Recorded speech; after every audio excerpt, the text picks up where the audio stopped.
Ahora, este librito no, este librito es muy distinto. Este fue como la síntesis de un libro muy grande. Y entonces sí, aunque no se imaginen, lo escribí en 3 fines de semana. Porque tenía que dar un curso y un compañero me dijo, en vez de escribirte un libraco, escribe una cosa chiquita. Entonces pensé 20 tesis, 5 páginas por tesis. 5. Me puse y en algunos casos son 6 o 7, pero era muy poquito. Y cada página un numerito, así un poco como Wittgenstein, ¿no? Entonces, a veces tiene más que una página, pero era muy chiquito. Y como lo tenía muy claro, entonces, claro, ya pude escribirlo de corrido. Pero al escribirlo digo, ay, este librito va a funcionar porque es la síntesis. En cambio, los otros son analíticos y largos y son más difíciles, ¿no? Entonces entramos a la segunda parte de esta visión de construcción de categorías y dije que se tiene que pasar de lo abstracto a lo concreto y ascender, dice Marx. Es decir, lo abstracto sería, de nuevo en el ejemplo tonto que di, la mesa y la silla. La mesa y la silla sería lo abstracto. ¿Por qué la mesa abstracta?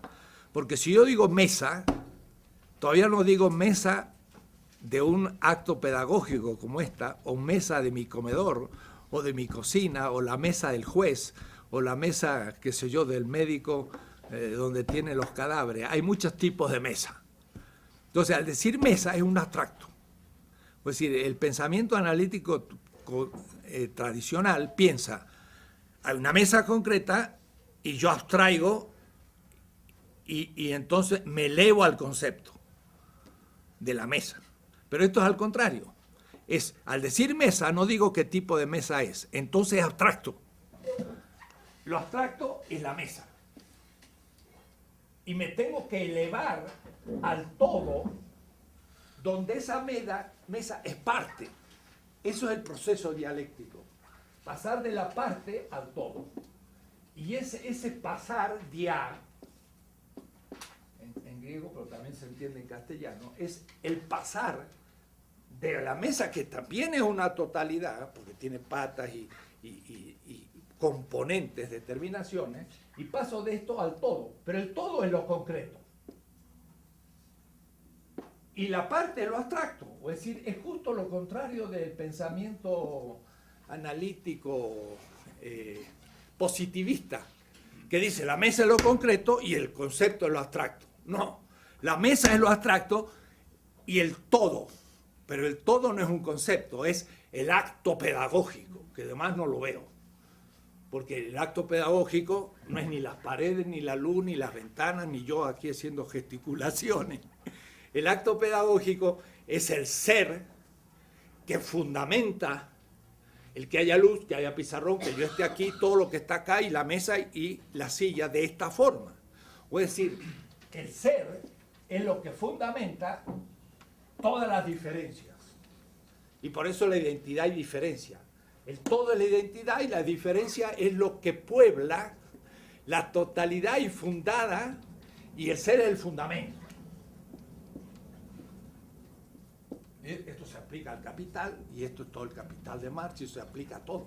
Pero también se aplica a la política. Entonces estoy haciendo una política estricto senso como Marx hizo el capital. Ahora, para hacer eso hay que pasarse 10 años, 20 semestres, estudiando Marx mes por mes. Y eso lo hice con una paciencia gozosa. Estaba yo en una mina de oro, y metía la mano y sacaba mi oro, y metía la mano y sacaba oro. Ni siquiera tenía que pulirlo. Me puse a leer a Marx en seminario, 30, 40 estudiantes, página por página, la segunda parte del Mega, que es el Marx Wengel, la parte teórica del Capital. Y por eso que sé el Capital como pocos en el mundo, porque tuve mucha paciencia y disciplina. Y cuando se me terminaron los editados, me fui a los inéditos. Y yo he comentado textos inéditos que se han publicado después de mi comentario, y ahora han salido en inglés hace 5 años, el manuscrito de 1861-63, son 6 tomos, en inglés, y se publicó mi comentario de hace 20 años. Y fue un latinoamericano el que comentó un texto en inglés. Bueno, ¿de dónde esa paciencia? Pues el querer explicar las cosas. Y sobre todo, como se hablaba mucho de Marx, entonces había que entender los fondos. Y creo que lo he entendido, pero de una manera que al marxismo tradicional no le agrada nada, porque parece que era distinto más de lo que lo contaban. En fin, pasar de la parte al todo. Entonces, la segunda parte es el todo, es lo complejo. Y empiezan las contradicciones ahora. Yo hice un esquema de las categorías fundamentales en el sentido de la potencia y la potestas, es decir, el poder reside en la comunidad política y ésta crea instituciones. Y la creación de las instituciones hace a la comunidad real. Estamos hablando hace un rato en el desayuno y me decía, ¿cómo te llamas? Bueno, pero en una comunidad, por ejemplo, originaria, en esa comunidad también están los dioses, está la naturaleza, está todo. No importa, pero el asunto es que ellos son la sede del poder. La comunidad es la sede, con sus dioses también. Y por eso que un culto es parte de un culto y una aclamación. ¿Por qué se canta el himno? El himno. Hasta en un partido de fútbol se canta el himno. Están todos paraditos ahí y cantan el himno. Pues, todos se ponen muy serios cuando cantan el himno. Es un momento prácticamente sagrado. Es que el himno, miren, digo esto porque Agamben le acaba de dedicar 200 páginas a un librito que se ha publicado en el 2009 de un gran filósofo político. Y dice, la aclamación es fundamental, también en la política. Y cuando un pueblo se aclama a sí mismo, es el himno. El himno es como el momento en que la gente está muy seria, recuerda a los héroes fundadores y se ve en la cara a los otros y se afirma como comunidad con sus dioses. Y por eso que lo simbólico ahí aparece en serio. Alguien me decía ayer, una profesora, dice, o una colega, dice, tendremos que cambiar la letra del himno. No sé, no la conozco, la del Ecuador, pero había ciertas partes que dice, ya no son muy actuales. Sí, porque fueron hechos en un momento de guerra y todavía también a veces racista y demás, que uno ahora podría cambiar el himno. Por decir que es un momento en que la comunidad se aclama a sí misma porque es la sede del poder. Y las instituciones son maneras de hacer real, porque si no tengo instituciones, pues no soy real. Pero las instituciones no es el lugar del poder, es el lugar del ejercicio delegado. Y eso entonces también lo tiene que hacer un rey o un inca, tendría que haber sido un servidor. Claro, era muchas veces servidor de los dioses también. No era un déspota el inca, aunque a veces también podía acontecer. Pero la doctrina de la legitimidad tuvo una larga historia. Al principio el poder residía en los dioses. Los dioses le fueron dando el poder a los reyes. Y después los reyes tuvieron que irlo compartiendo con el pueblo y ahora se quedó en manos de la comunidad y todos los demás son ejercicios delegados. Es una larga historia de la política hasta nuestro tiempo.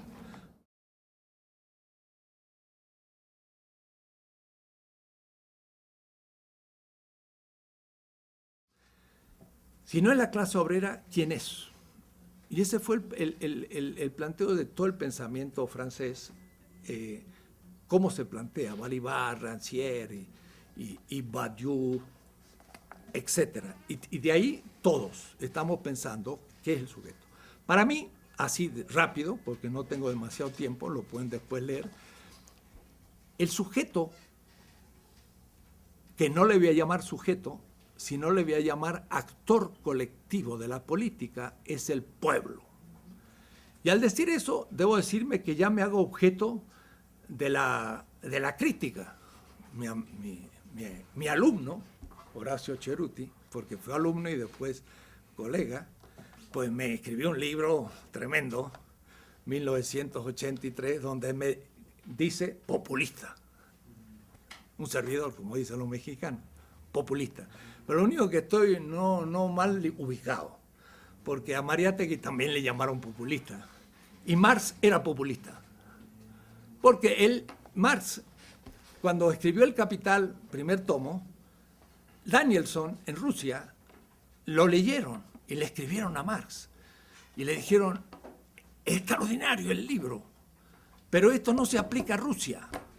Y entonces Marx, eurocéntrico como era, y gracias a Danielson empezó a perder su eurocentrismo, le escribió a Engels, mira, el primera reacción del Capital, los rusos, como diciendo, los bárbaros han entendido la cosa, ¿cómo es posible?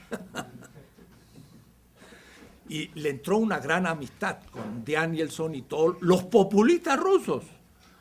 Y entonces, gracias a eso, después él mostró a la pregunta de la Sasulich si se podía pasar de la obshchina comunitaria, que eran como los indígenas nuestros, si se podía pasar directamente al socialismo.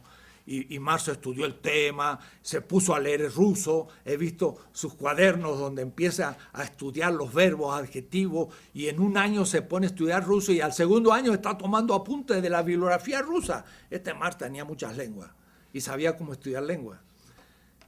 Y entonces le dice, sí, se puede pasar de la obshchina directamente al socialismo sin pasar por la burguesía. Lo que no fue lo que pensaba Engels y ni lo que pensó después el marxismo-leninismo posterior.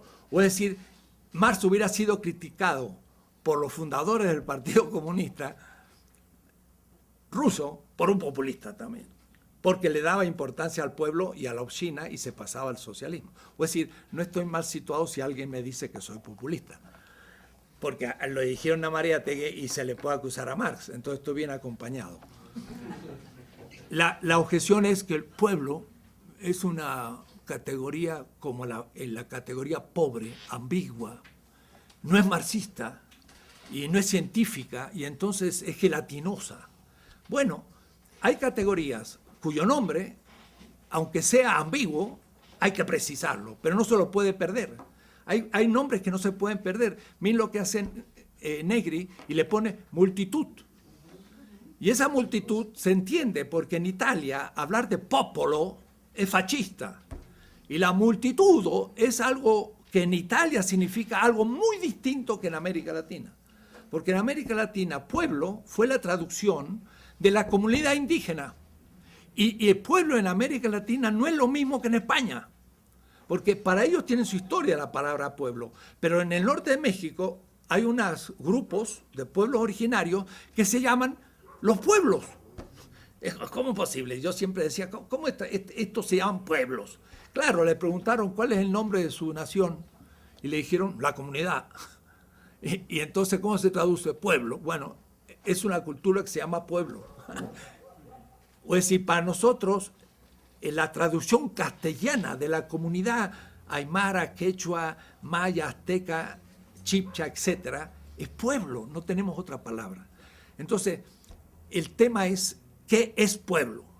Y ahora, yo lo he trabajado 40 años, y yo decía, incluye a la clase obrera y la clase campesina, pero también incluye a los marginales, a los lumpen, y también incluye a los indígenas, y es una categoría ambigua de lo que Gramsci llamaba el bloque social de los oprimidos. Eso sí es preciso. Para Gramsci, el poder es ejercido por el bloque histórico en el poder. Debo decir que de todos los autores europeos que para mí se queda en pie, es Gramsci, porque pensó la política en Italia, que es muy semejante a la situación latinoamericana. Gramsci habla de cosas que ningún norteamericano, alemán o francés puede hablar. Puede hablar, por ejemplo, mire, de los jesuitas. Bueno, tenemos jesuitas. Gramsci habla de la acción católica, pues tenemos acción católica. Habla de todo el sur de Italia, campesino y subdesarrollado, pues en nuestra situación. Es decir, es un hombre de Italia, latino, que analizó cosas muy parecidas a nosotros. Casi no necesitamos traducir muchas cosas. Entonces, Gramsci va a tener una expresión que después aclararé. Para el pueblo, en los cuaderni, significa el bloque. igual que bloque histórico en el poder, pero le llama bloque social de los oprimidos. Y es exacto. Cuidado. Cuando nuestras comunidades hablan de comunidad, es lo que yo más bien indiqué por comunidad política, porque es la totalidad de la comunidad. Pueblo va a ser ahora algo distinto. Ahora, últimamente, un autor también nuestro, latinoamericano, y más, que ha vivido también como yo la experiencia del peronismo, que es una experiencia muy especial, porque tiene algo de muy auténtico y tiene algo de muy fascista, pero es complejo, es muy complejo. Por eso que no termina de morir. Sí, sigue siendo el partido peronista el que decide entre su izquierda y su derecha y todo. Laclau, Ernesto Laclau, es un argentino. Y en el fondo todo el tema de él ha sido el problema del populismo desde el comienzo. Y por eso hace una crítica a la ortodoxia marxista, mostrando que los socialdemócratas no eran tan desviados, porque le daban importancia a la política, mientras que los ortodoxos, Kautsky y demás, decían la economía tiene leyes naturales, y en el fondo la política no interesa tanto, porque necesariamente va a venir la superación del capitalismo. Y los socialdemócratas, como el Bernstein, decían, no compañeros, si no le metemos el condimento político, esto puede seguir por toda la eternidad siendo capitalista. Y eso fue declarado como los reformistas, etc. Y Laclau, para salvar la política, tiene que atacar el sustancialismo necesitante de la ortodoxia marxista de Kautsky y los que siguen de la Segunda Internacional. Es decir, eso no se puede soportar más. Y con ello cae también el proletariado como el sujeto de la historia, el sujeto histórico. Entonces, la política se complica. Entonces, Laclau tiene muchos trabajos, pero el último, penúltimo, La razón populista, ahí ya creo que sí. Y yo le escribí un mail y le digo, Ernesto, ahora sí empiezo a estar de acuerdo, porque antes no estaba. Pero ahí sí, y después estuve en México y estuvimos charlando. La crítica de La razón populista es un libro muy interesante.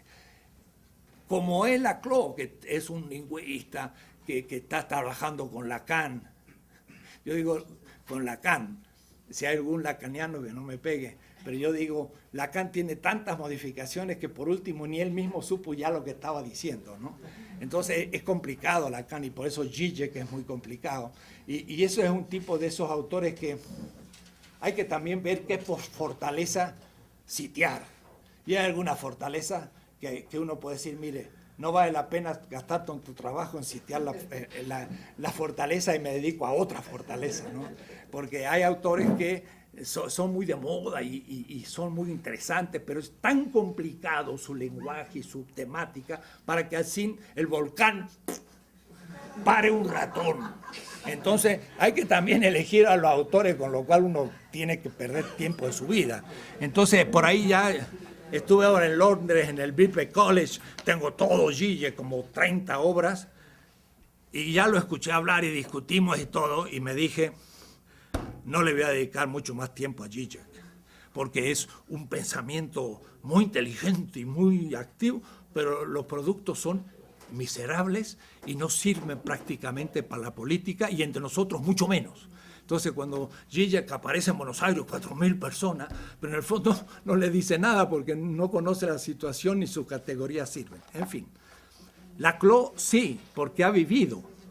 Y entonces él ha hecho un análisis muy interesante del pensamiento populista y ya con lo que agrega Laclau y Boaventura de Sousa por su parte, yo hago una discusión sobre el tema.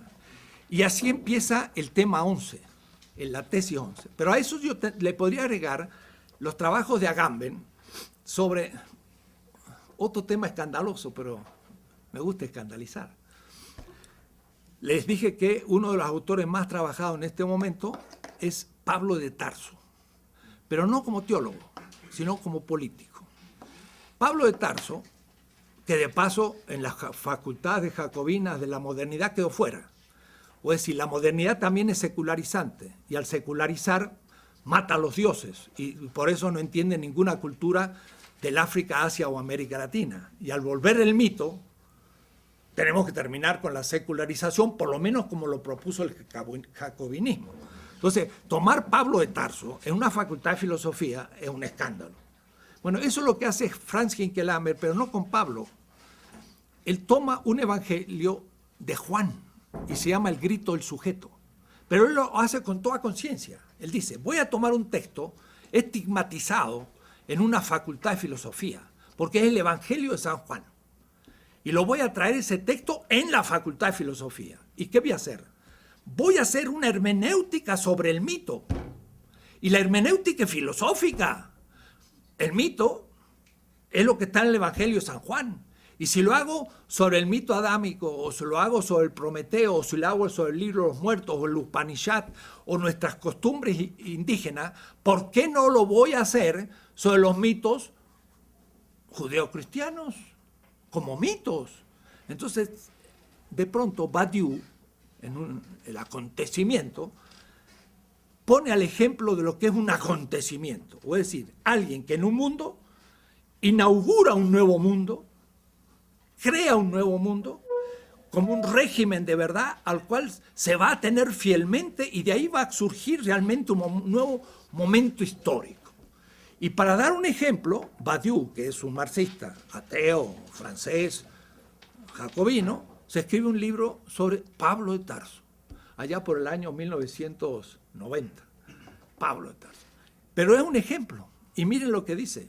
Lo voy a combinar a Badiou con Agamben, que escribe un libro tremendo, bellísimo, que se llama Il tempo che resta, el tiempo que resta. La teología política de Pablo de Tarso, comentario a la letra Carta de los Romanos. Saben que Lutero hizo un comentario a la Carta a los Romanos. De ahí salió el luteranismo y la crisis con el catolicismo y todo. Y Agamben, profesor de filosofía en Venecia, escribe. Ahora, me ha admirado Agamben, y no lo conozco todavía, pero estamos por hacer un debate en Bolzano.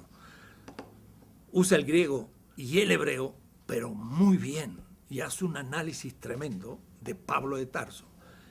Voy a tomar a todos juntos y lo voy a explicar para el tema del pueblo.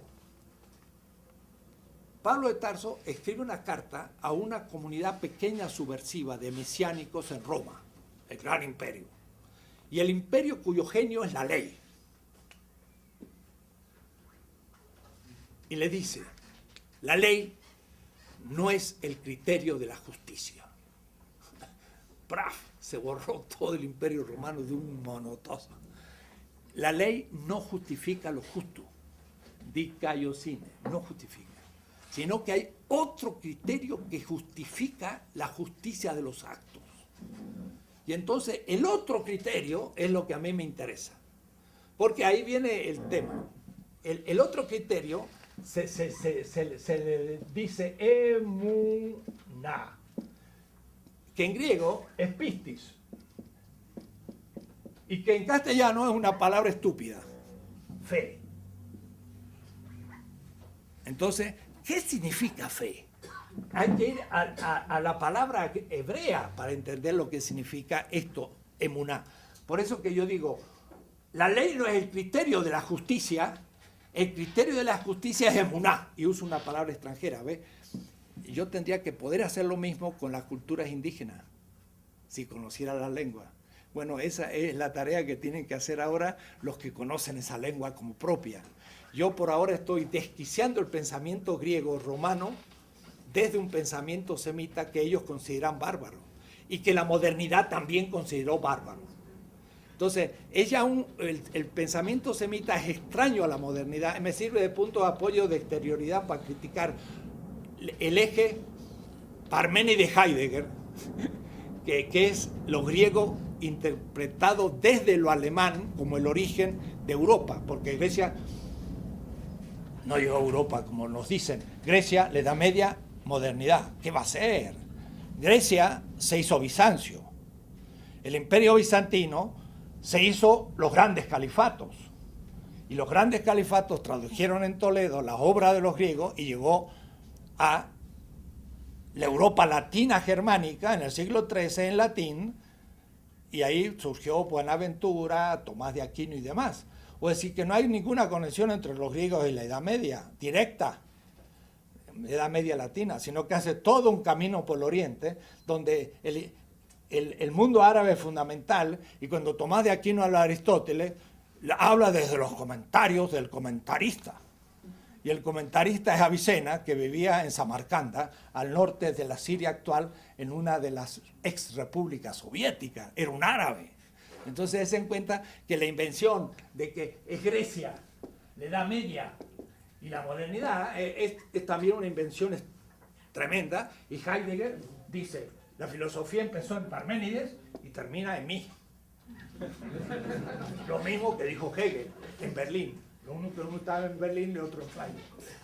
Pero este eje es una pura invención ideológica, no existe y hay que destruirla. Entonces, yo me he situado desde mis 19 o 20 años cómo destruye a los griegos. Entonces, por eso me interesó los semitas y me fui a Israel y todo. Yo no soy judío. Algunos me dicen, ¿pero usted es judío? No, no soy judío. Soy un latinoamericano común. Y mi primer libro fue El humanismo semita, que salió en Eudeva, en Buenos Aires, y yo pongo, voy aquí al origen del pensamiento de los criollos latinoamericanos, no de los amerindios, pero de los criollos, porque ese mundo mitológico hay que ir hasta allá. Bueno, Emuná se entiende bien en una expresión de Fidel Castro. Fidel Castro por ahí tiene un texto que dice, cuando el pueblo crea en el pueblo. Eso es fe. Crea. ¿Qué significa creer? Creer significa que el bloque social de los oprimidos es parte de la comunidad política. Pero ahora la comunidad política va a recibir una fractura en otro color. Y esta ruptura es la esencia del tema. Y esto lo dice muy bien Laclau, pero lo dice Agamben analizando los textos de San Pablo. Entonces se entiende perfectamente. La comunidad política entra en una lucha interna. Si quieren ustedes, en una lucha civil. Se rompe. Y se rompe porque el bloque social de los oprimidos, y miren qué término usa Gramsci, no dice la clase obrera, habla de un bloque. O es decir, un conglomerado que de pronto le pega un muñetazo y se derrumba.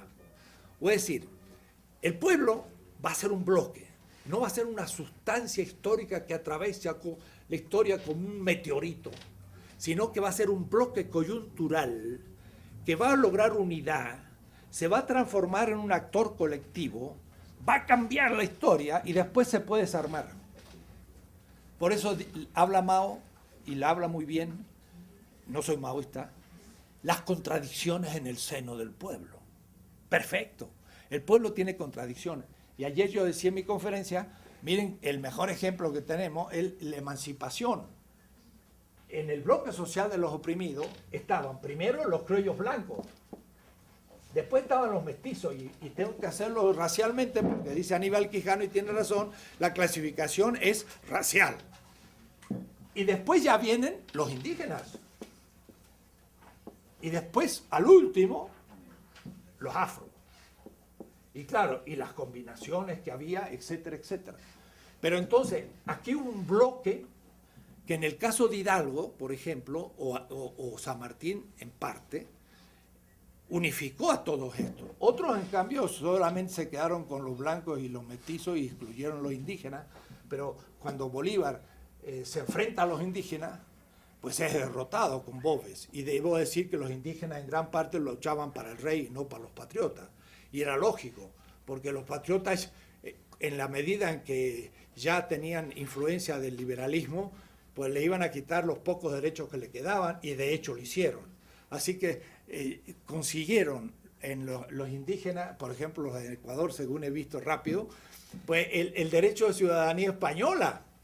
El rey les concede España la ciudadanía prácticamente a los indígenas y lucha contra los patriotas que lo van a considerar de segunda. Pero lo cierto es que aquí hay un bloque social de los oprimidos, pero que se cinde de otra parte de la comunidad política que va a ser justamente el resto del bloque histórico en el poder, que son los dominadores, que ahora son los enemigos internos.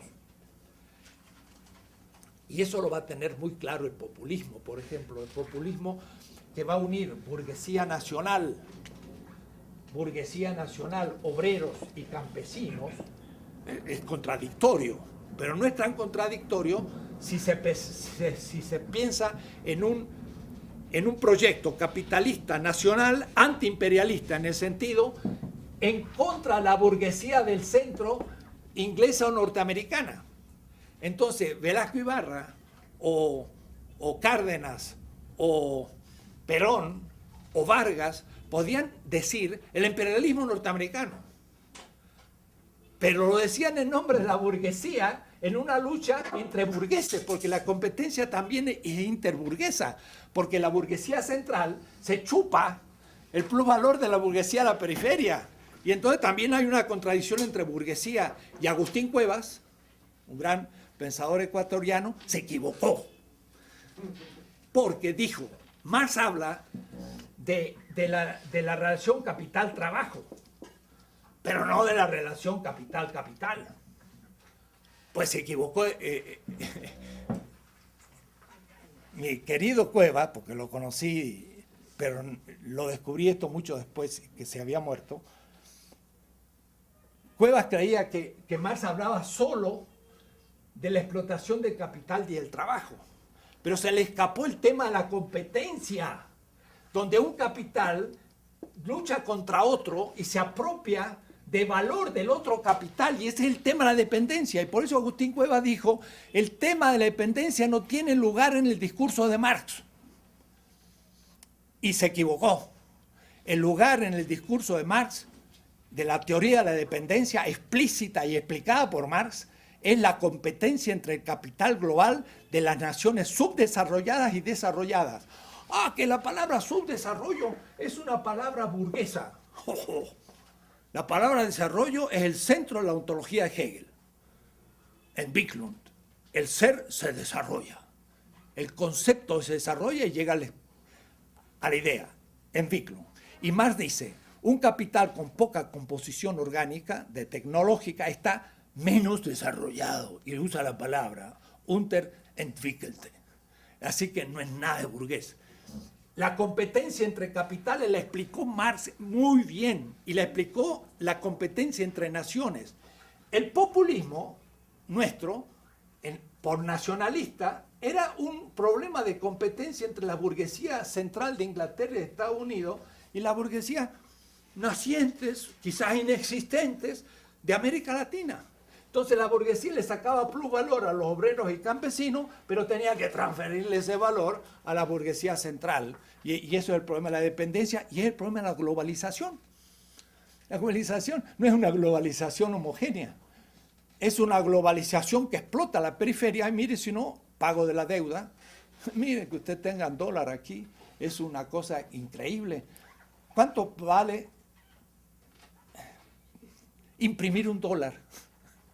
Deben ser 2 centavos de dólar, y se lo venden por $1, y ustedes tienen que pagarlo, porque para poder usar esos billetes han tenido que pasar dólares. Es decir, que le han sacado 98 céntimos por cada dólar que está en la calle. Es una estafa, pero bueno, es un problema económico, es transferencia de valor al centro. El pago de la deuda es cambio. Ellos fijan el precio de las materias primas y nosotros lo vendemos barato. Ellos fijan las materias, las máquinas y todo, y nos los venden caro. Hay 7 mecanismos de extracción de plusvalor de la periferia al centro en el proceso de globalización. Marx lo explicó todo esto. Bueno, eso es el populismo. Es decir, el populismo fue también un bloque, miren qué bloque más absurdo. Burgueses, obreros y campesinos. Y por eso que eso no podía ser viable sin un líder que hablase ambiguamente y dijese justicia social. Entonces el burgués decía, sí, justicia, miren, como la bandera de Brasil, miren qué bandera más bonita, orden y trabajo. Trabajo, el obrero dice, muy bien, el trabajo. y el capitalista dice orden. Y entonces, un poco para cada uno. Ahora, la crítica a los populistas es, ese lenguaje es ambiguo. Claro que es ambiguo. Si no fuera ambiguo, no podía ser decodificado por distintos actores, cada uno en su favor, porque tiene una actitud positiva, porque se está salvando al país. Lean mi artículo en el primer tomo, 70 páginas, sobre el discurso político populista, cómo se analiza. Entonces, desen cuenta que Ernesto Laclau, Walter Miñolo, Néstor García Canclini y yo somos 4 que hemos vivido la experiencia peronista. Entonces ustedes verían 4 intelectuales que están teorizando de lo mismo de distintas maneras, pero hemos vivido la misma experiencia de los 70.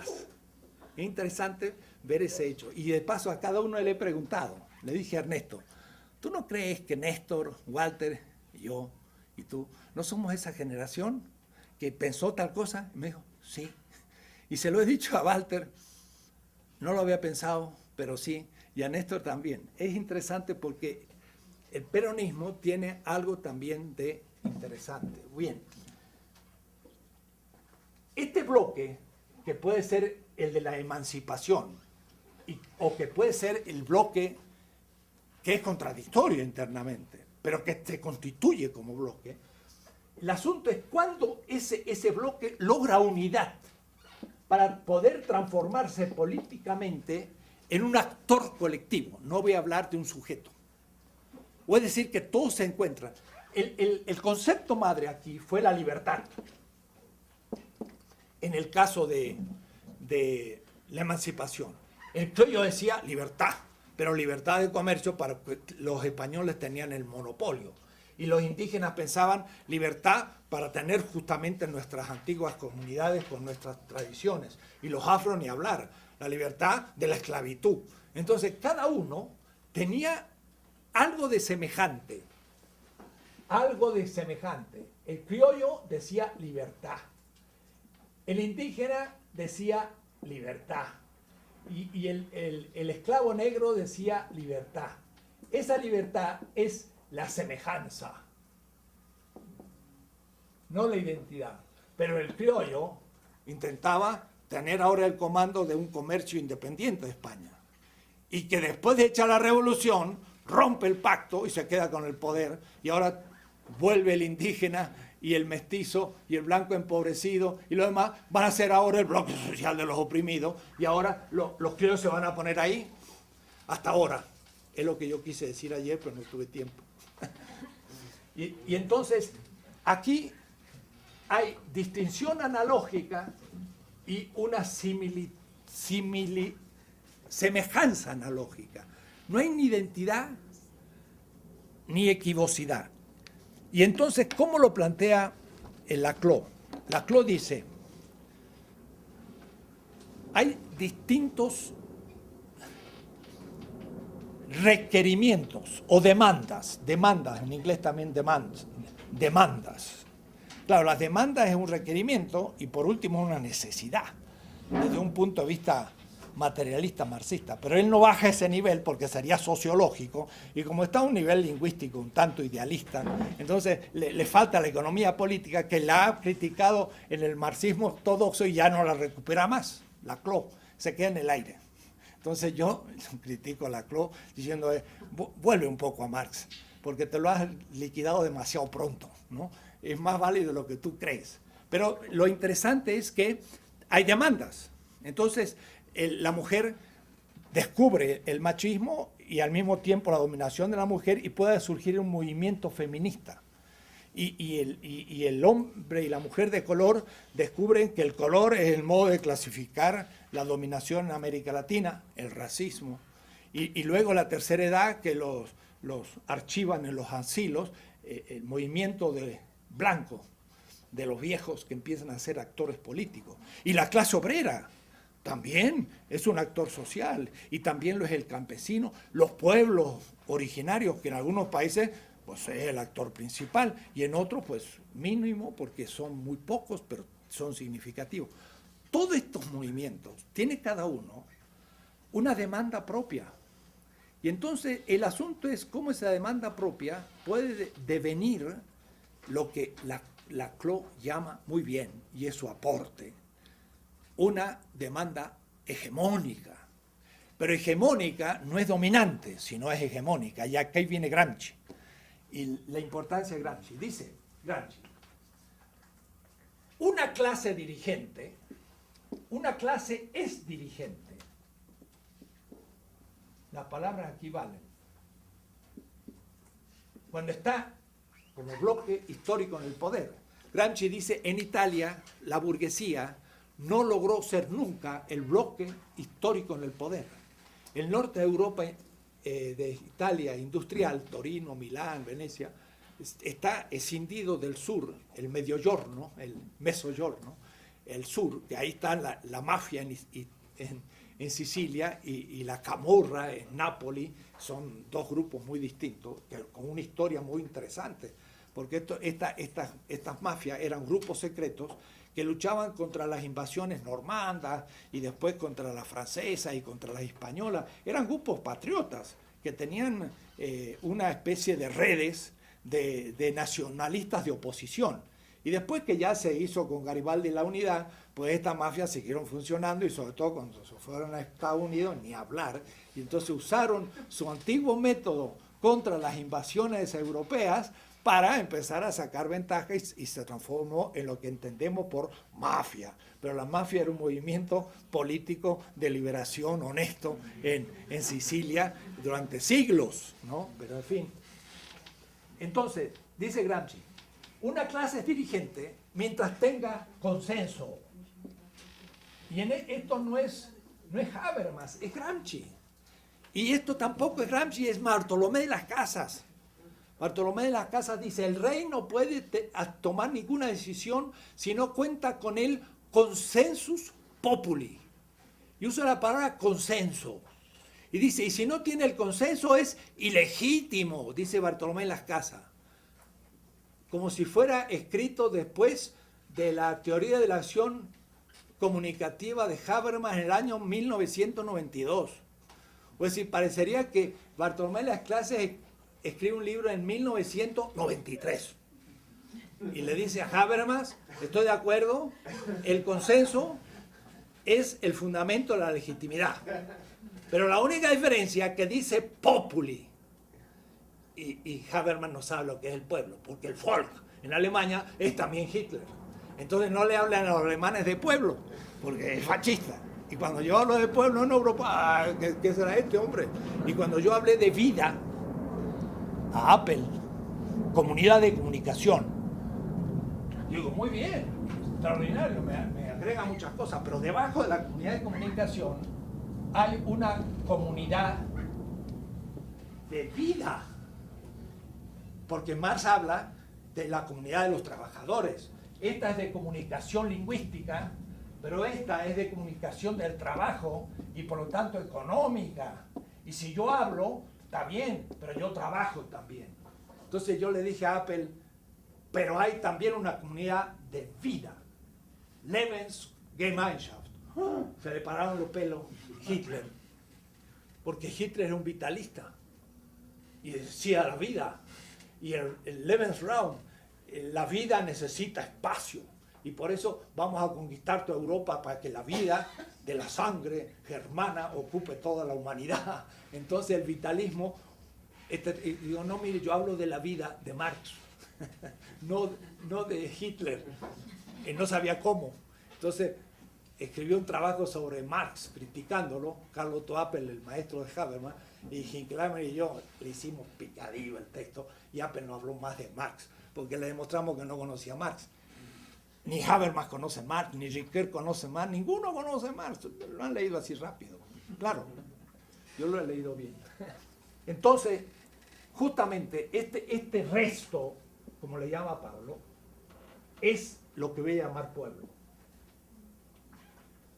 Pueblo es el bloque social de los oprimidos, cuya punta autoconsciente son los movimientos sociales, pero no solo los movimientos.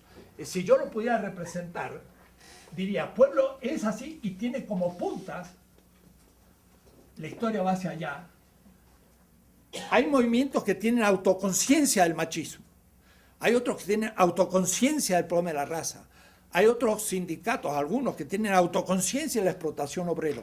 Y esta conciencia que tienen de la negatividad son la expresión de una masa mucho más grande, que no es una multitud, porque justamente tiene historia y tiene memoria. Y así como se hablaba de la conciencia de clase, hay conciencia de pueblo. Y la memoria de un pueblo es la memoria de sus héroes. Entonces, miren qué notable, la Cuba socialista tiene como un héroe de Cuba a Martí. Y Martí no era socialista ni comunista ni nada de eso. Era un hombre que luchó contra España en pleno siglo XIX, pero que le tocó vivir en Estados Unidos, en el estómago de la bestia, y supo lo que era Estados Unidos, y entonces dijo, estamos luchando para que Cuba se haga independiente de España, pero esta va a ser la primera, porque la segunda emancipación se va a hacer con Estados Unidos, y lo dijo bien clarito, y le puso segunda emancipación, de la que hablé, la que no pude hablar ayer también. Me cortaron. Pero se las explico ahora.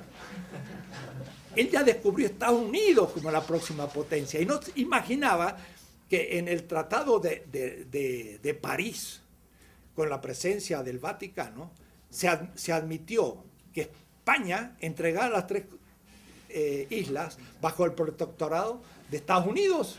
Y entonces los cubanos, los puertorriqueños y los filipinos, que murieron 250.000 filipinos luchando contra España, cuando se libraron de España, vino la ocupación norteamericana porque se los habían entregado a los norteamericanos. Y los pobres filipinos empezaron una segunda lucha, murieron otros 200.000 y quedaron colonias norteamericanas.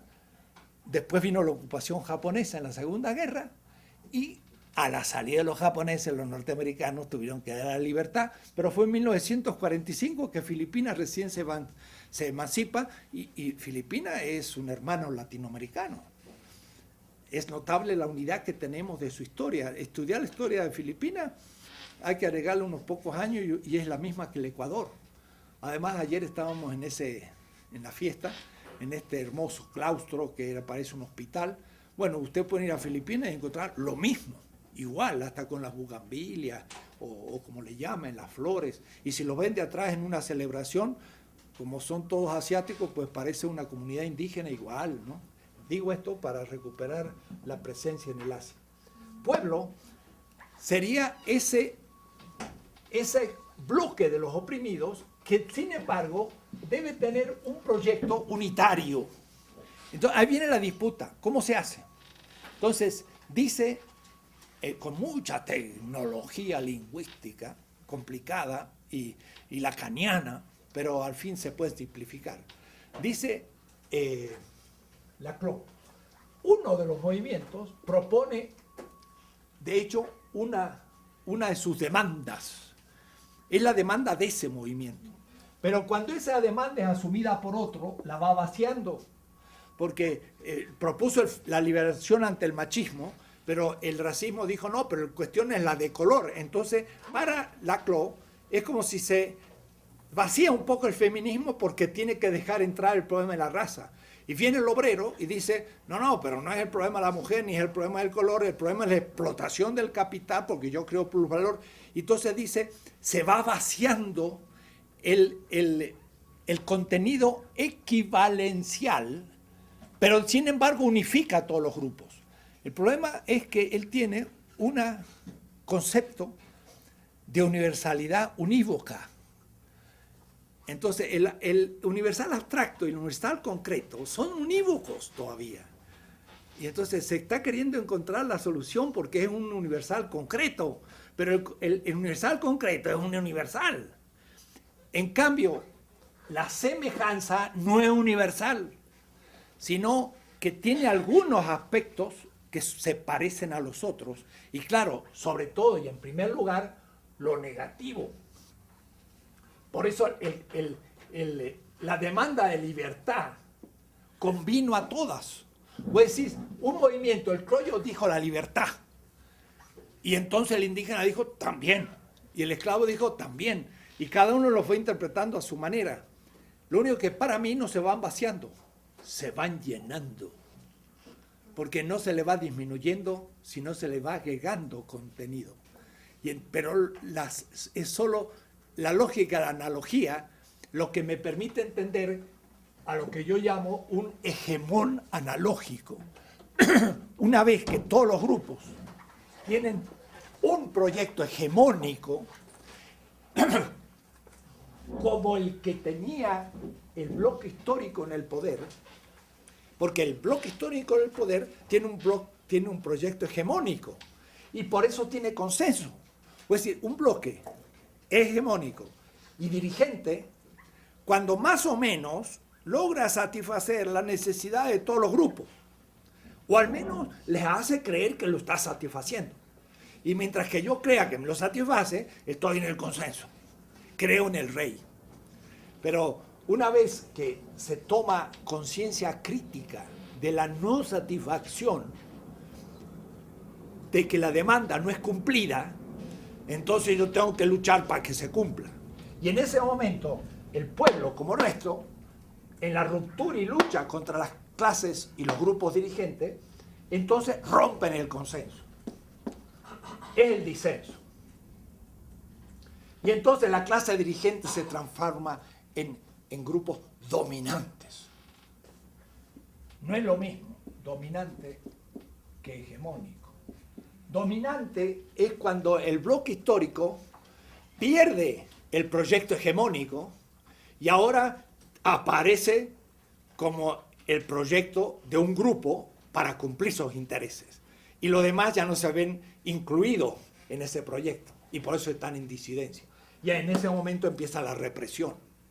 O es decir, de los Habsburgo a los Borbones, en pleno siglo XVIII, empezó a perder la monarquía española hegemonía sobre estos grupos que van a ser los que van a hacer la revolución.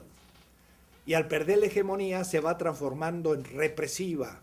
Y por eso cambia el concepto de la colonia, ponen intendentes, aumentan los tributos y empieza una mayor comprensión de las colonias como origen de transferencia de riqueza al centro, porque los Borbones ya son ilustrados y con un proyecto más capitalista que los Habsburgo, que estaban en el mercantilismo capitalista, pero mercantil y humanista, es decir, de la primera modernidad. Entonces, el pasaje de España en el pleno siglo XVIII a la segunda modernidad va a hacer que se pase de un proyecto más o menos aceptable, sin tantas persecuciones, como un proyecto dominante. Va a surgir un grupo como pueblo disidente, rompe la coherencia. Y entonces el pueblo se transforma en el actor colectivo. Para eso, claro, hay que perderle el respeto a la ley.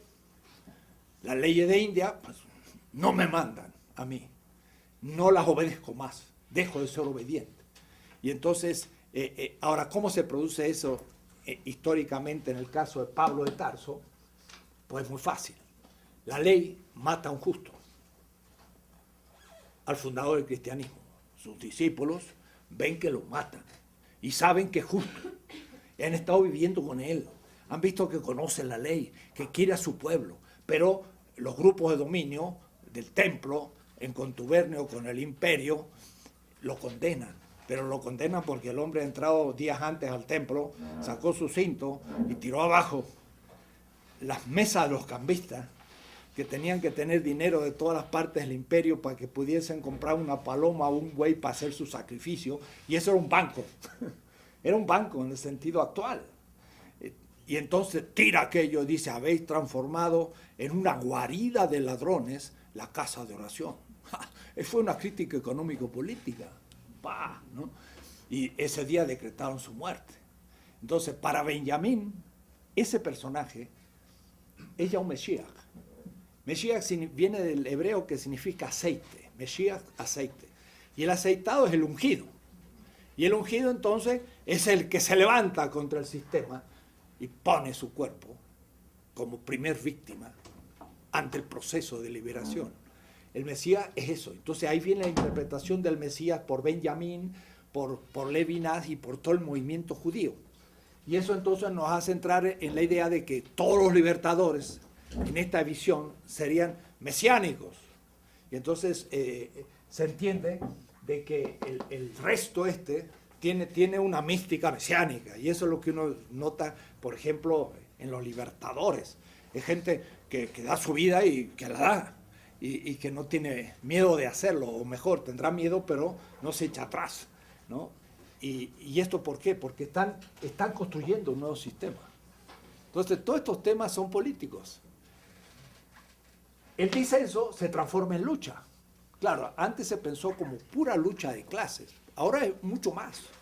Es una lucha de género, es una lucha de edades, es una lucha de cultura en los pueblos originarios. Y son muchas luchas armónicamente entrelazadas.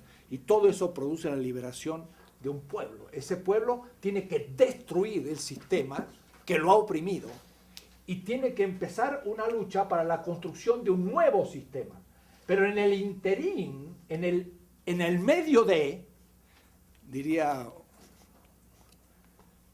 en el betweenness, en el estar entre el antiguo y el nuevo sistema, ahí es donde la política se vuelve más urticante. Y se les preguntaba a los patriotas, ¿y usted con qué derecho se levanta contra el rey de España? Y entonces yo he visto un librito chiquito que era un breviario. Dice, este breviario tenía en sus manos el rebelde de Morelos, que es uno de los patriotas en México, y la Santa Cruz, cuando fue fusilado en la ciudad de Catepec por seguir al apóstata y revoltoso de Hidalgo que se levantó contra su Dios y su rey. Es decir, Dios estaba junto al rey, porque el rey le daba el poder al... Y levantarse contra la ley de Indias y contra el rey era ser un apóstata por sacerdote y merecía la muerte y lo mataron. Esos son nuestros héroes. Lo mismo le va a pasar al Che, pero de otra manera.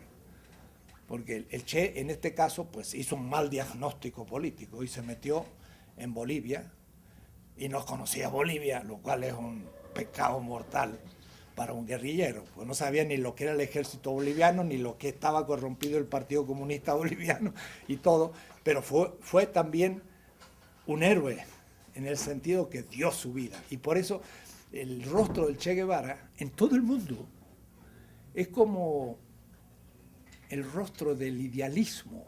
Y todos los jóvenes en China o en Japón tienen la foto famosa tomada por un fotógrafo famoso del Che.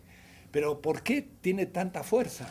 Porque es la irrupción de alguien que se levanta contra el sistema y le dice, eres injusto. Un poco como cuando estaba de la Rúa y propuso ahí que no se podía salir a la calle después de las 5 de la tarde, el 21 de diciembre del 2001 salió toda la gente a la calle. Y contra el estado de excepción decretado por el presidente, tiraron abajo el estado de excepción en un estado de rebelión, y dijeron que se vayan todos, y el primero el presidente se fue a su casa. Es una hermosa metáfora de lo que es el pueblo. Cuando se levanta, dice, yo soy la autoridad, compañero, usted de Rúa está a mi servicio, y si se cree presidente, va a su casa, ¿no? Ojalá que fuera siempre así. Pero en La Paz lo han hecho, y los del Alto saben que lo saben hacer. Y ahora son actores históricos, y ahí tienen a su presidente. Y que le pongan otro y van a ver cómo se les bajan de arriba y le vuelven a caer, pero duro, ¿no? O es decir, ese es un pueblo que ha tomado conciencia y que está construyendo un nuevo sistema. Esa es mi reflexión sobre el actor. Esto es un escándalo para la filosofía política. Yo estoy en un colegio de como 13 profesores que hacemos maestría y doctorado en filosofía política. Y no se imagina, son todos cuasi liberales y se ríen de esto. Y hasta un alumno mío presentó el proyecto de tesis sobre el concepto pueblo y lo rechazaron. Entonces es una lucha todavía a hacer, porque no es tan aceptado esto. Entonces esta es la tesis 11. ¿Qué es pueblo? Y en la página 89 hago ese esquema que es el que he hecho en el pizarrón, proceso de constitución del hegemón analógico a partir de las reivindicaciones. Laclau le llama diferentes, diferenciales, y está pensando en la identidad, la diferencia, en el fondo todavía en Hegel. Yo le llamo reivindicaciones distintas, porque estoy pensando en la semejanza y la distinción. Me evito la identidad y es otra cosa. Entonces, el movimiento social 1, 2, 3, N, logran lentamente ir constituyendo un proyecto hegemónico, y ese proyecto hegemónico permite avanzar. ¿Qué es pueblo? Página 90. Dice Fidel Castro. Entendemos por pueblo, cuando hablamos de lucha, o es decir, no es una categoría económica. Miren lo que digo, no es económica. La economía hay clases, pero en la política la clase no puede ser sujeto. Tiene que integrarse a otros. Y ese es el problema del marxismo ortodoxo, que hace de la clase el actor político. Y no, en la política funcionan las cosas de otra manera, no como la clase. La clase puede hacer una huelga en la fábrica y cambiar un sistema económico, claro, articulado a las políticas. Pero dice, cuando se trata de lucha, y esa lucha es política, la gran masa irredenta, de paso usa la palabra redenta, y tendrían ustedes que ver lo que significa interpretar la historia desde la redención. Walter Benjamin, de nuevo, en sus 12 tesis sobre, o 18 en otros, sobre la historia. Y ahora hay ya 3 comentarios buenísimos, uno de Reyes Mate muy bueno, otro de Bolívar Echeverría, y bueno, ahí se está haciendo ecuatoriano justamente. La gran masa irredenta, la que ansía grandes transformaciones de todos los órdenes, Miren qué bueno, Fidel, los grandes políticos son geniales, dicen mucho más de lo que hasta pudiesen después esclarecer, como los artistas. Todos los órdenes, ahí está el género, está la raza, ahí está la cultura, etc. Y está dispuesta a lograrlo. Cuando cree en algo, ahí está la fe. Cuando cree en algo. La fe es ese pueblo pasivo que tiene el consenso de la clase dirigente, cree en la clase dirigente. Pero cuando cree en sí y dice, yo soy la sede del poder, por eso la potencia es todo en la política, el punto de partida. Eso, y después dicho eso, todo lo demás son corolarios. Si un pueblo dice, yo soy la sede del poder, se acabó todo. Se le viene abajo el sistema al dominador. Si fueran todos y todos estuvieran decididos, se acabó. Es un estado de rebelión y se termina. Lo que pasa es que, claro, no se logra eso. Los medios de comunicación confunden, nadie ve claro, todos están más o menos alienados. El pueblo también se puede alienar. Y todos los medios de comunicación tienen una maquinaria lógica para confusión del pueblo. Y no se fetichiza el pueblo, pero sí se aliena. Se une al corporativismo.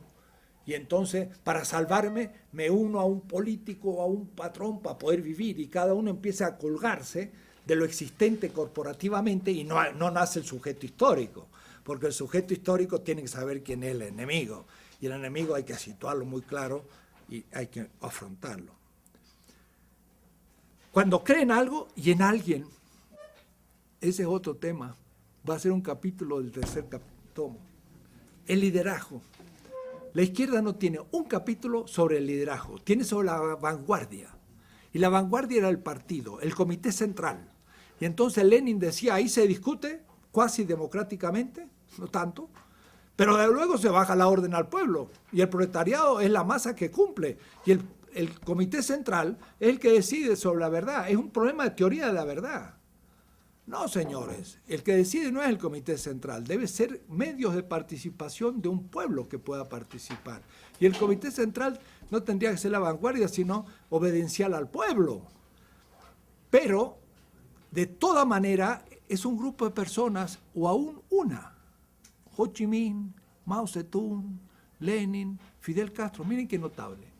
Las grandes revoluciones de izquierda fue liderada por una persona. Y no hay un capítulo que habla de la significación de una persona en la revolución.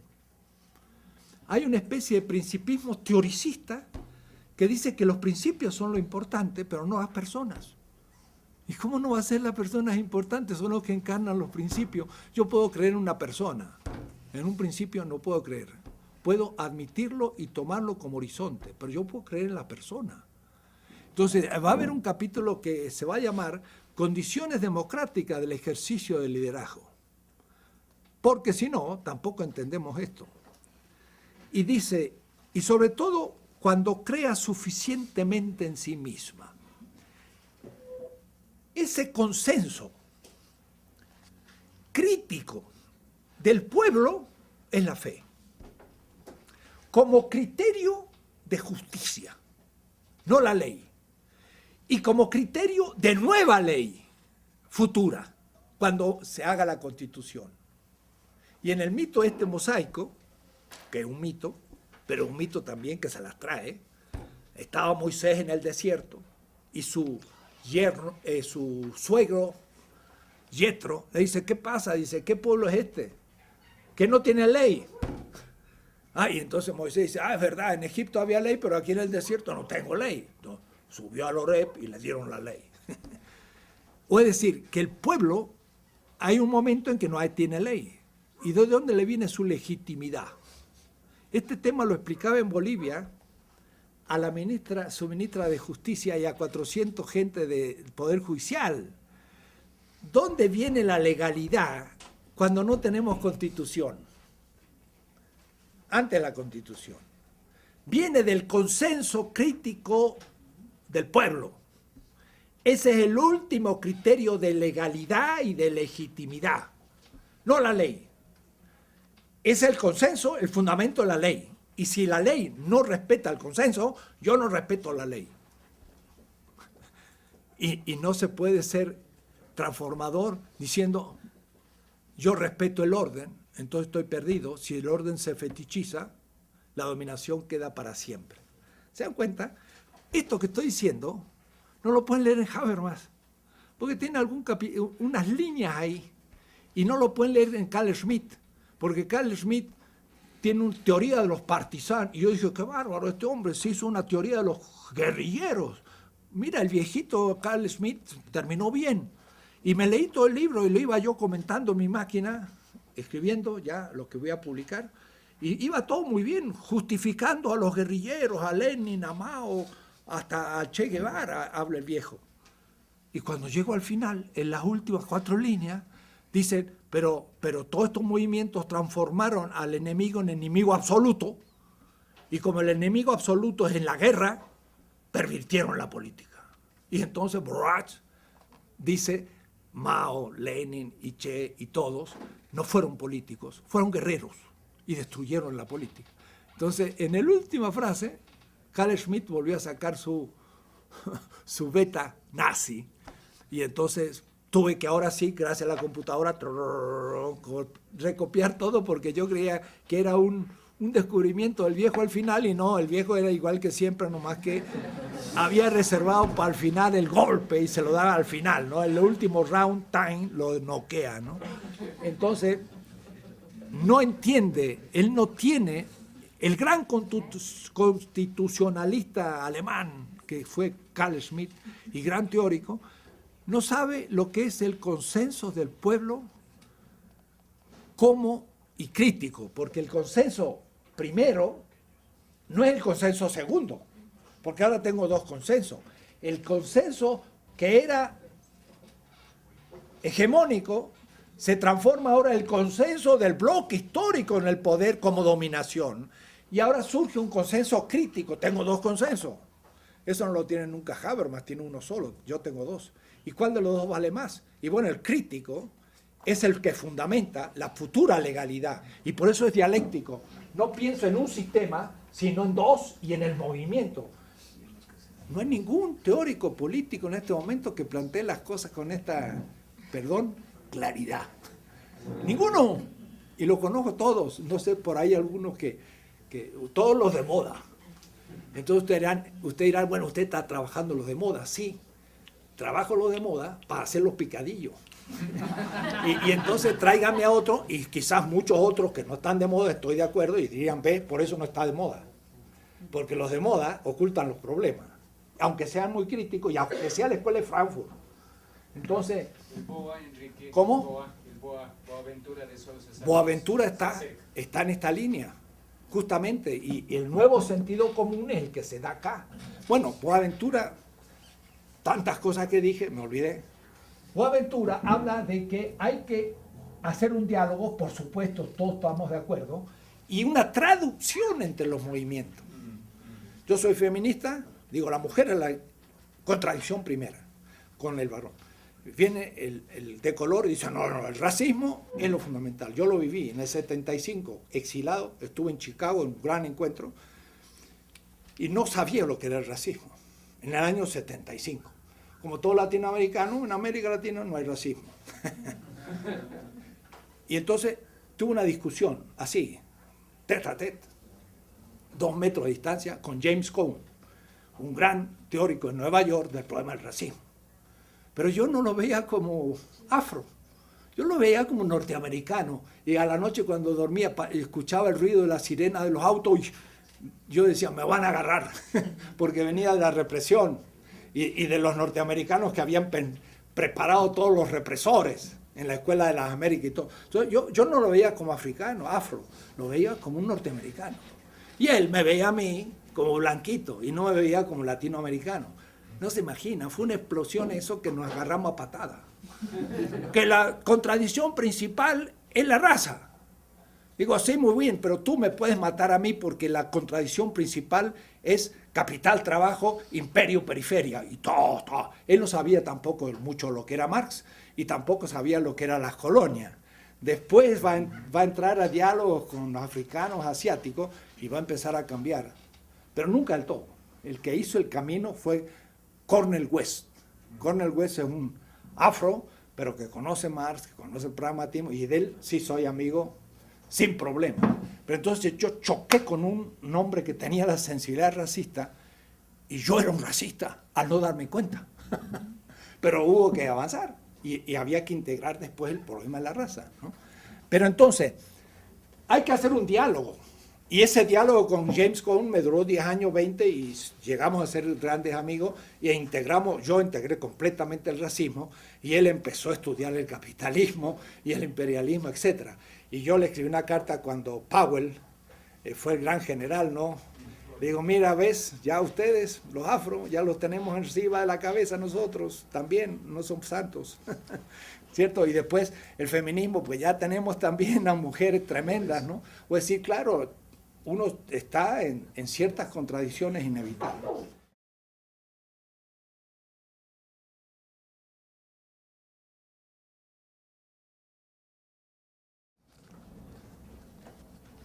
Dado un sistema, este se puede fetichizar. Aunque lo expliqué al comienzo, tendría que explicarlo ahora de nuevo. La totalidad. Yo siempre lo hago un circulito, porque es una representación puramente pedagógica. Pero la totalidad es la categoría ontológica fundamental. Aristóteles le llamaba toholon. La pacha, de Pachamama, según parece, es también el universo, es el todo, es la pacha. La pacha es la totalidad de la realidad. Entonces, la totalidad es la categoría de las categorías, pero ontológicas, en el sentido que explican un sistema. Ahora, cuando ese sistema se fetichiza y se hace dominante, entonces el asunto es cómo se lo pone en cuestión para del sistema 1 pasar a un sistema 2. Entonces aquí necesitamos como una especie de modelo y para mí el modelo mítico que me permite entender bien este proceso dialéctico, van a ver cómo se va a dar, es algo que en general no se usa en el mundo intelectual moderno, pero también occidental. En el mundo moderno occidental se tienen algunos mitos fundantes. Prometeo. Y el mismo Marx ya lo había modificado, un Prometeo era un cuasi dios, pero ya para Marx era el hombre mismo. Que de todas maneras comete una falta, pero no tiene conciencia de haberla cometido.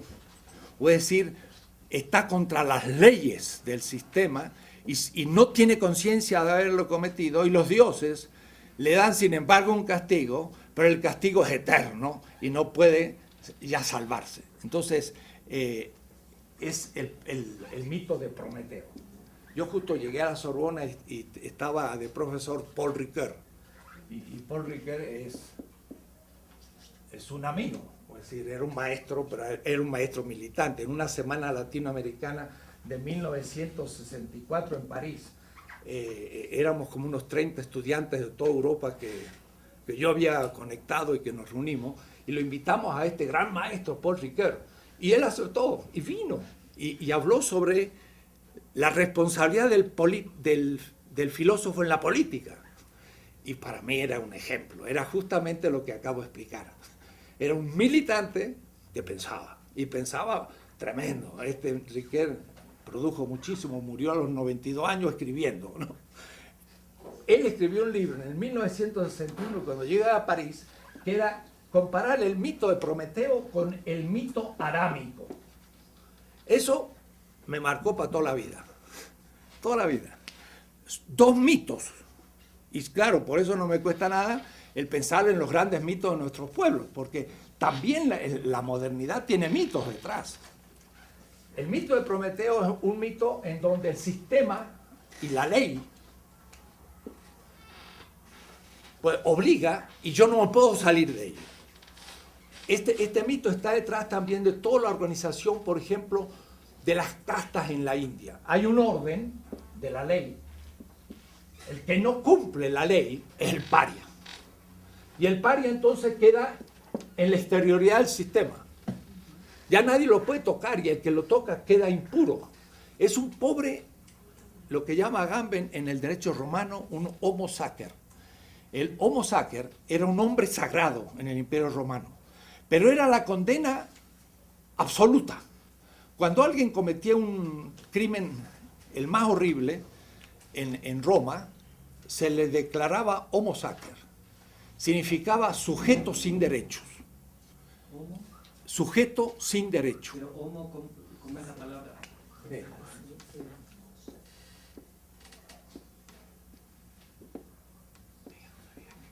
Hombre sagrado, pero lo que pasa es que sagrado viene de sangre y significa excluido. Entonces cualquiera lo podía matar. O es decir, quedaba sin derechos. Entonces si alguno se enojaba con él, lo mataba, no cometía crimen. Era un paria.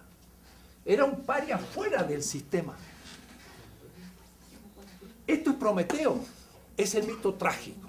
Y esto también, miren, es Edipo. Y todo el psicoanálisis, el señor Freud. Es bien moderno.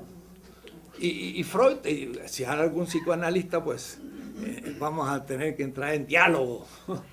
Pero Edipo es un mito completamente helenocéntrico y eurocéntrico. Es el padre que mata al hijo y el hijo que mata al padre, y además se acuesta con la madre, y es un mito de asesinato mutuo. Entonces, Paul Ricoeur muestra que Adán es completamente otro tipo de mito, el mito adámico. El mito adámico es un mito de alguien que tienta y alguien que es libre, mientras que Prometeo no era libre.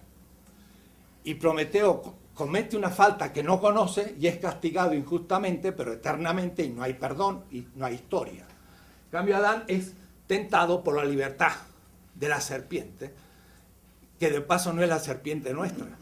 La serpiente americana es perfecta, que es Alcoatl, y en cambio la serpiente de la Mesopotamia es el mar mismo, que entre el barro del limo de los ríos te pica y te mata. Así que la serpiente de la Virgen de Guadalupe no tiene nada que ver con la serpiente en el Apocalipsis, porque son dos serpientes completamente distintas en los símbolos de los pueblos.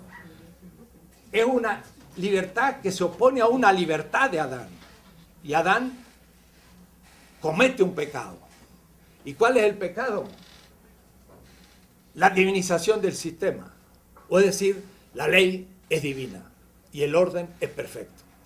Eso es comer el árbol de la vida. Y entonces Adán comete un pecado, pero como es libre, puede recibir el perdón y instaura la historia. Entonces, Paul Ricoeur muestra el mito adámico. Ahora, lo coherente con ese mito es el mito abrámico. Y esto lo tienen que leer en Franz Hinckelammer. Franz Hinckelammer es un gran economista, un genial filósofo, pero en el fondo está haciendo el análisis de los mitos, y por eso que su último libro se llama Crítica a la razón mítica, y tiene sobre Abraham lo que yo no he leído en nadie. El antiedipo no es Deleuze y sus cuestiones de la producción del deseo y todo. El antiedipo es Abraham. Abraham tenía que sacrificar a su hijo según todos los cultos fenicios. Y cuando Marx se le muere Edgar, su hijo, le escribe a Engels: mi hijo, Edgar, ha muerto, una víctima más del ídolo. ¿De cuál ídolo? Moloch. Moloch era un dios fenicio que exigía la muerte del primogénito. Pero los ricos en Tiro y Sidón podían comprar los hijos de un pobre y lo inmolaban a Moloch por su hijo propio, y Moloch lo aceptaba. Miren cómo sabía Marx todos estos mitos. Moloch, es el dinero, y está en el tercer tomo. Dice: el capital que rinde interés, Moloch. Y dice: mi hijo, víctima del ídolo. ¿Qué significaba? Que su hijo era un hijo de un pobre y se lo había inmolado al capital. Marx veía al capital como un ídolo y a su propio hijo como una víctima porque era un pobre. Se murió porque no tenía casi para pagar la calefacción, porque el pobre Marx nunca tuvo un salario fijo. Cuando yo les dije que había que tener una sustentabilidad económica, en el caso de Marx no la tuvo nunca. Pero él dice al fin de su vida: habría que ser muy animal para darle espalda a los sufrimientos de la humanidad. Dice: yo he dado mi juventud y hasta mi familia por escribir este libro. El Capital. Dio hasta su familia, se le murió un hijo porque era pobre y quiso ser, al último ya Jenny, su esposa, le dijo: bueno, pero está mal esto, ¿no? Bueno, entonces fue al ferrocarril de Londres y se presentó para ser empleado, y tenía tan mala letra que lo rechazaron. Y entonces ni pudo ser ni empleado del ferrocarril Marx, por suerte, siguió trabajando. Bueno, pero él conocía a todo el mundo mítico esto. O sea, miren cómo es. Abraham tiene que matar a su hijo. Pero en el Monte Moira, él dice: no voy a cumplir la ley que me exige matar a mi hijo. Y agarró un cordero que apareció y lo mató en lugar de su hijo. O es decir, Abraham amó a Isaac, e Isaac amó a Abraham. El Edipo se fue al diablo. Y el psicoanálisis tiene que reformar todo su fundamento. Porque lo que hace el psicoanálisis con el Edipo es mostrar el fundamento, el ser, de todas las patologías, pero no de la normalidad psicológica. Abraham es el que explica la normalidad psicológica. El padre ama al hijo y el hijo ama al padre. Y entonces el varón ama a la mujer como otra, no como dice Freud.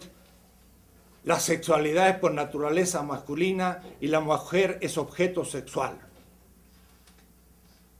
¿Qué tal? Es la mejor definición del machismo.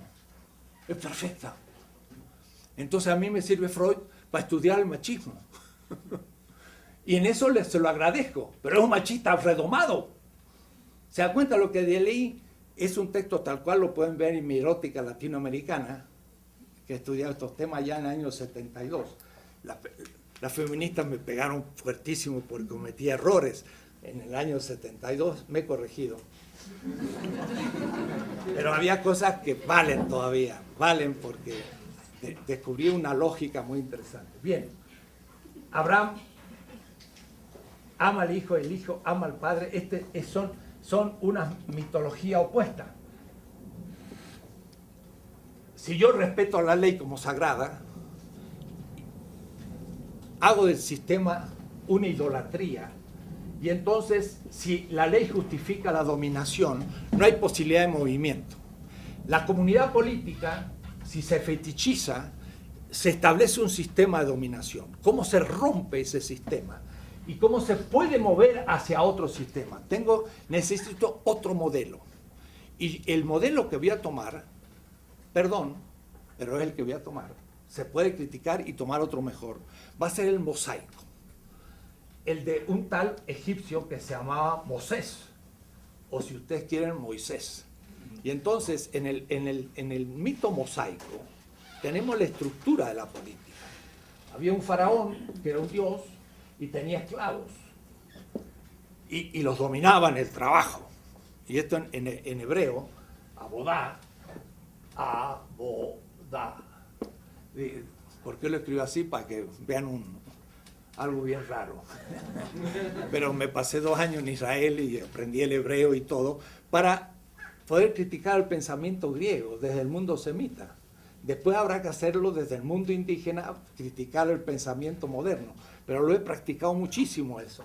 Entonces, abodá significa trabajo, pero Hebet significa servidor y también significa esclavo. Entonces, el asunto es que los esclavos se liberaron de Egipto y fueron a la tierra prometida. Como dice el himno zapatista, no, sandinista, luchamos por una tierra donde hay leche y miel. Donde, ¿cómo es? Con caudalosos ríos de leche y miel. Miren, este mito está en todo el pensamiento latinoamericano, hasta Fidel Castro lo usa. Estamos como los esclavos en Egipto, el mismo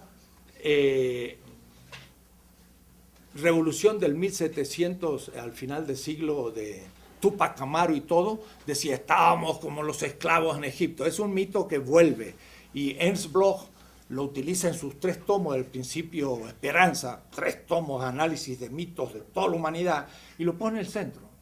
Dice, este es el mito más crítico. Mire lo que voy a decir, y ahí sí podemos después discutir. Es un gran mito crítico, porque lo que dice es, la ley y el sistema no es divino, y soy ateo del sistema, y el esclavo se puede liberar y construir una tierra distinta. Entonces, todo lo que voy a hacer ahora va a ser el pasaje de un primer sistema a un futuro sistema, y en el intermedio, van a ver ustedes cuántos problemas se presentan, tales como las siguientes. Todos nuestros patriotas, Hidalgo, San Martín, Bolívar, etcétera, tuvieron que levantarse contra la ley de España, por lo tanto fueron ilegales. Siempre. Y cuando me levanto contra la ley de España, dejo de tener la legitimidad del primer régimen. Me quedo sin legitimidad y sin ley. ¿De dónde viene, entonces, el criterio de justificar la justicia de un acto que intenta destruir un sistema y crear uno nuevo? ¿Dónde está el fundamento de su legitimidad? Porque es ilegal y todavía no tiene ley. Entonces, ese tipo de temática no lo encuentro en ningún autor contemporáneo, europeo ni norteamericano, en filosofía política. Eso es lo que voy a plantear ahora. ¿Qué categorías necesito para repensar el tema? El primero, acerca del problema del sujeto. Entró en crisis que el proletariado y la clase obrera fuera el único sujeto histórico. Eso era la ortodoxia. Y para Marx tiene mucha importancia. Y de una manera esencial y abstracta, efectivamente, las dos clases fundamentales económicas son el propietario del capital y el trabajo vivo subsumido en el capital, que en el proceso de trabajo produce plusvalor y no se le paga, y por lo tanto se lo roba, o si ustedes quieren, se lo mata. Porque yo objetivo mi vida como valor. Entonces, es asesinar al obrero el quitarle el plusvalor. Es como chuparle su sangre, que están en las primeras páginas del Capital. Pero la sangre es de nuevo un símbolo semita y no griego.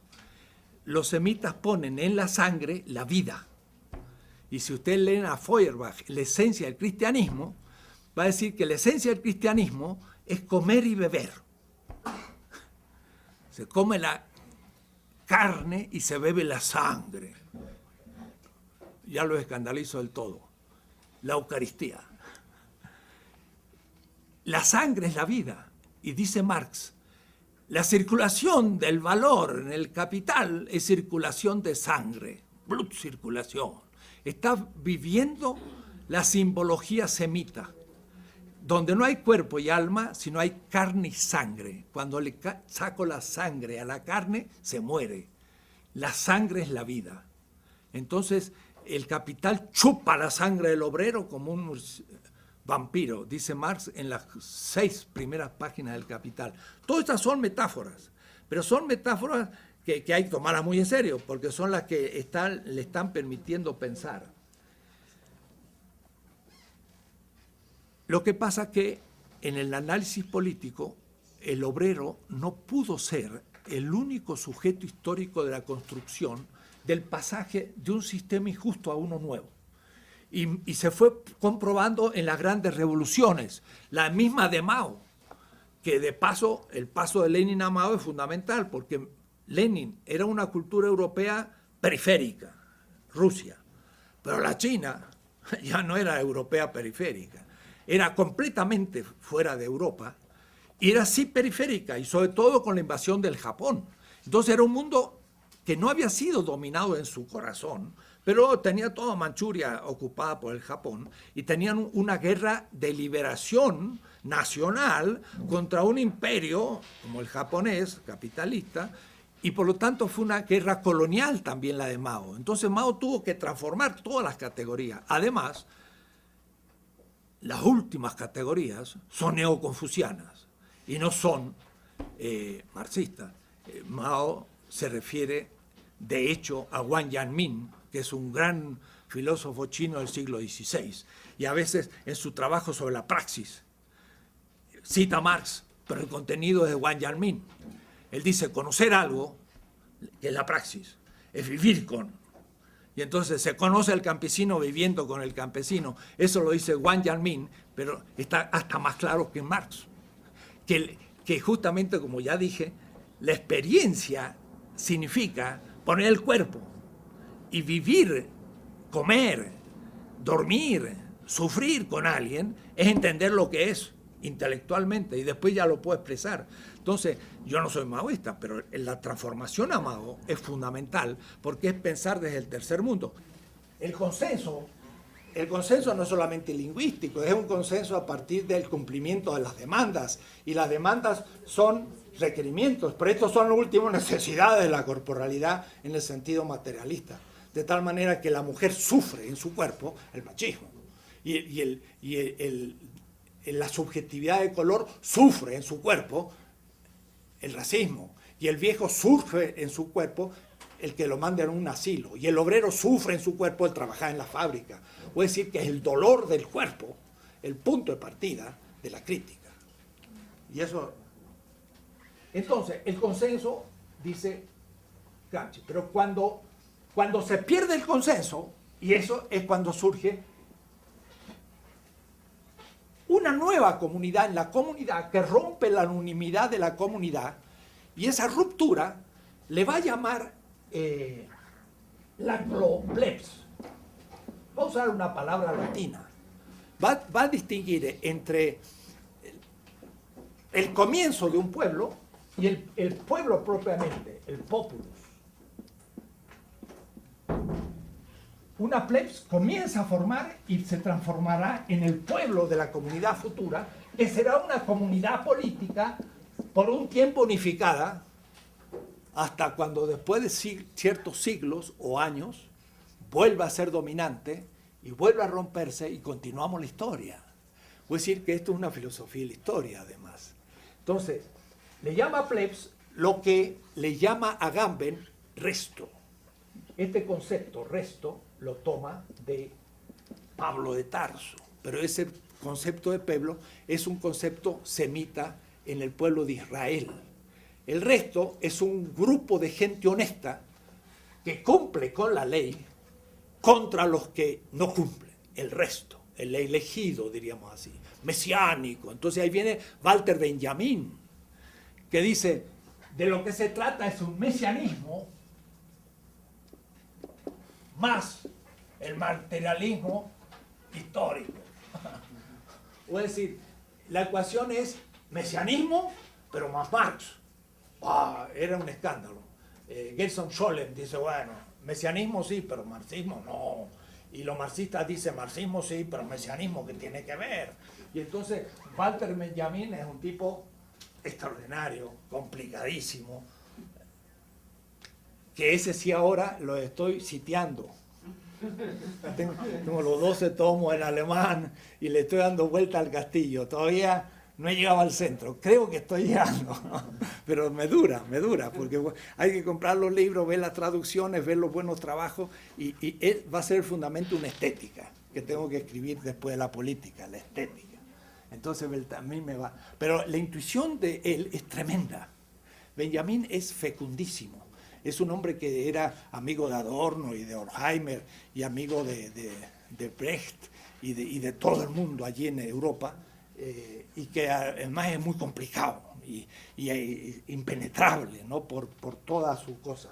Es un judío que quiere expresar su judaísmo y que no quiere ser cristiano, pero yo creo que termina por explicar al cristianismo como ninguno. Porque justamente al mesianismo agregarle Marx es igual al cristianismo primitivo. Porque si el mesianismo no se compromete con los pobres, entonces se hace un mesianismo abstracto. Pero el cristianismo primitivo respondía a la propuesta no dijo bienaventurado el orden, sagrado el orden y la ley, sino dijo bienaventurados los pobres. Y los pobres, justamente, son los que no cumplen el sistema. Son los parias. Entonces, si yo digo bienaventurados los pobres, los parias, digo maldito el orden. No hay vuelta, es racional. Entonces, el fundador del cristianismo es un crítico de primera y se plantea categorías críticas fenomenales. Y San Pablo lo que hace es repetirlo. Por eso que Hinckelhammer, al tomar un evangelio, ya no toma a Pablo, porque hay una antigua disputa desde Harnack de que el verdadero inventor del cristianismo fue Pablo de Tarso y no este humilde carpintero de Nazaret que era una persona de campo. Entonces Nietzsche le llamaba el idiota. A Jesucristo le llamaba el idiota. Después dijo soy el anticristo, pero en realidad se pensó el antipablo. Porque Cristo era muy... Pero lo que pasa es que Pablo lo único que hace es repetir lo que dijo el otro. Y el otro sí que tenía categorías. Mire, por ejemplo, esta categoría. Un midrash, que significa un cuento, pero un cuento construido. Puede decir, un cuento teórico. No es así un cuentito para los niños, sino que es una construcción categorial. Dice, venía una persona por un camino. Entonces... venía por el medio del camino. Venía una gente y lo asaltó y lo tiró fuera del camino. Lo tiró fuera. Ahí ya tengo la categoría de exterioridad. Pero además, miren cómo se las traía. Dice, pasó primero. ¿Se acuerdan quién pasó primero? ¿Qué era? No. No, de la ley. Era el sacerdote del templo. Pasó primero un sacerdote.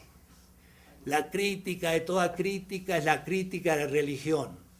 Eso lo dijo en la introducción a la economía de la filosofía de Hegel, un tal Karl Marx.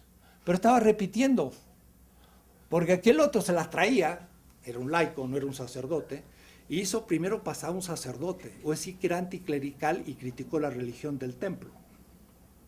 Eso lo dice Juan Luis II, un pensador latinoamericano. Los europeos no saben nada de esto, lo que les estoy contando. Esto es nuestro. Pasó primero un sacerdote. Y pensando en el templo y en los ídolos que tenía que cumplir y todo, no vio al tirado en el camino. O decir, una crítica a la religión. Segundo, pasó un levita, que era el que había ayudado a Moisés a matar a los 3.000 hombres de Aarón que habían caído en la idolatría saliendo de Egipto. En el camino de la salida de Egipto dijeron, no tenemos un Dios, se crearon uno. Y le dijo, no, compañero, no hay que crearse un Dios, hay que hacer un nuevo sistema, el camino es largo, no hay que detenerse. 3.000 hombres murieron, los levitas, era lo más prestigioso. Pasó un levita y no lo vio al tirado en el camino. Pasó un enemigo del pueblo de Israel, que era un samaritano. Y este lo vio, lo acogió, lo metió y todo. Entonces le pregunta al que le había preguntado, ¿quién hizo la experiencia de proximidad? Cara a cara, nada que ver con quién es el prójimo, porque el prójimo era el tirado en el camino y no el samaritano que pasaba. El samaritano que pasaba es el que hizo el cara a cara, la gran categoría de Levinas. Cara a cara. Entonces, ahí empieza mi ética. Cuando yo veo al otro y lo respeto en su exterioridad, mirando a sus ojos, no es una cosa, no es Husserl, no es Heidegger, es la crítica a Heidegger y es la crítica a la modernidad, es Levinas, un judío que se levanta contra la modernidad. Es un judío que desde el tirado en el camino mira al sacerdote y al levita cara a cara y le dice, estás totalizado en la totalidad. Y el samaritano, en cambio, se abrió y tomó la responsabilidad por el otro. Aunque ustedes no crean, es uno de los textos más racionales y críticos de la historia de la humanidad. Hay que ir a buscar algún texto taoísta o vedanta de ese nivel. Son cosas muy profundas, vulgarizadas, ¿no? Ahora, no, yo no estoy hablando de los cardenales que no le dan ni pascura de párrafos, que son unos imbéciles. No estoy hablando de eso. Estoy hablando de una cosa seria. Es una historia de la racionalidad crítica. Entonces, hay temas.